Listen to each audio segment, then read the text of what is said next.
ಹರ ಹರ ಮಹಾದೇವ ಸ್ವಾಮಿಯೇ ಶರಣಮಯ್ಯಪ್ಪ. ನಾನಿವಾಗ HSR ಲೇಔಟ್ ಬಸವೇಶ್ವರಿ ಗಾಯತ್ರಿ ದೇವಸ್ಥಾನಕ್ಕೆ ಹೋಗ್ತಾ ಇದ್ದೀನಿ. ಸುಮಾರು 4 ವರ್ಷಗಳಿಂದ ಈ ದೇವಸ್ಥಾನಕ್ಕೆ ಹೋಗ್ತಿದ್ದೀನಿ. ಈ ದೇವಸ್ಥಾನ ನನಗೆ ತುಂಬ ಇಷ್ಟ, ತುಂಬ ಅಂದರೆ ತುಂಬ ಇಷ್ಟನೇ. ಸಿಗ್ನಲಲ್ಲಿ ವೇಟ್ ಮಾಡ್ತಾ ಇದ್ದೀನಿ. ಸೊ ಇವಾಗ HSR ಲೇಔಟು ಶ್ರೀ ಬಸವೇಶ್ವರ ಗಾಯತ್ರಿ ದೇವಸ್ಥಾನಕ್ಕೆ ಬಂದೆ. ಇವಾಗ ದರ್ಶನ ಮಾಡಿಕೊಂಡು ಸೊ ಮನೆಗೆ ಹೋಗೋದು. ಆಂಜನೇಯ ದೇವಸ್ಥಾನ, ನಾಗದೇವತೆ ದೇವಸ್ಥಾನ, ನರಸಿಂಹ ದೇವಸ್ಥಾನ. ಇವತ್ತು ಏನೋ ವಿಶೇಷ ಪೂಜೆ ಮಾಡಿದ್ದಾರೆ ಅನಿಸುತ್ತೆ ಇಲ್ಲಿ.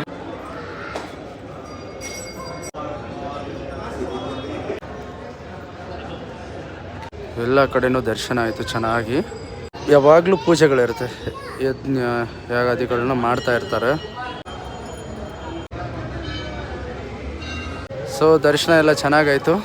ಇವಾಗ ನಮ್ಮ ನಡೆ ಮನೆ ಕಡೆ. ಸ್ವಾಮಿಯೇ ಶರಣಮಯ್ಯಪ್ಪ. ಹರ ಹರ ಮಹಾದೇವ.